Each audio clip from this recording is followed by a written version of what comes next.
साथ और लोग हैं। भैया क्या कहें, अरे आज़ादी का अमृत महोत्सव मनाया जा रहा है, क्या कहेंगे? बहुत खुशी की बात है हमारा। अच्छा, भारत देश में अभी जिस तरह से आज़ादी का अमृत 78वीं आज़ादी का अमृत महोत्सव मनाया जा रहा है, तो लग रहा है कि आज़ादी है हमारे देश में।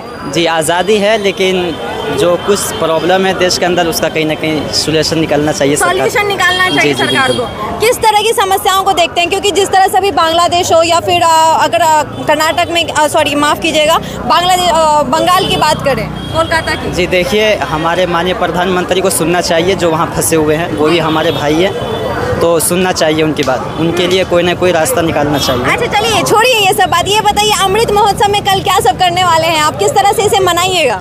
देखिए, हमारा देश आज़ाद है, हम सब पूरी खुशी के साथ मनाएंगे, क्योंकि हमारे बुज़ुर्गों ने और पुरखों ने मिलकर आज़ादी दिलाई है इस देश को। कोई ये कहे सिख कहेगा सिखों ने आज़ादी दिलाई, मुसलमान कहेगा मुसलमानों ने आज़ादी दिलाई, लेकिन हम ये कहते हैं कि सब ने मिलकर आज़ादी दिलाई तो हमारा देश आज़ाद हुआ।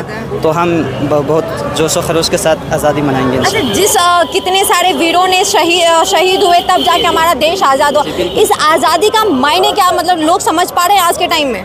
जी बिल्कुल समझ पा रहे हैं, आज़ादी जो हमें मिली है पहले, लेकिन लोगों के जहन के अंदर जो सवाल है वो सरकार पैदा करती है।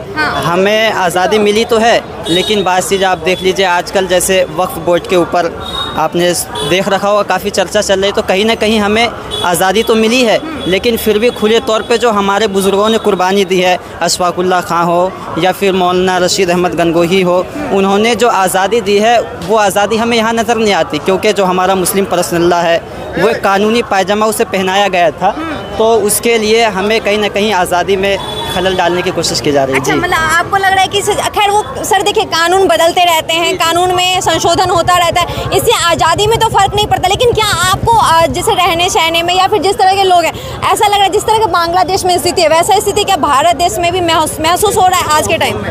नहीं, ऐसी स्थिति यहाँ नहीं हो सकती, क्योंकि यहाँ का जो लॉ कानून, यहाँ की जो व्यवस्था है वो उस तरीके से नहीं है। बांग्लादेश में हुआ, नेपाल में हुआ, ये जो देश में होता है वहाँ की लॉ कहीं ना कहीं कानून के अंदर कहीं ना कहीं वो है। यहाँ हमारे देश में इसकी उम्मीद नहीं है, क्योंकि यहाँ जो सरकारें हैं वो अपनी रोटी सेके वो अलग बात है, लेकिन यहाँ की जो हिंदू मुस्लिम एकता की मिसाल है वो पूरी दुनिया में मानी जाती है। दुनिया में ये सबसे अच्छी बात है कि पूरी दुनिया में भारत देश के लोकतंत्र, यानी कि जिस तरह से हम लोग सारे धर्म एक साथ रहते हैं, इसकी भी व्याख्या पूरी दुनिया में भारत देश का नाम लेके दिया जाता है। उसके अलावा हम और लोगों से बात करेंगे। सर, अमृत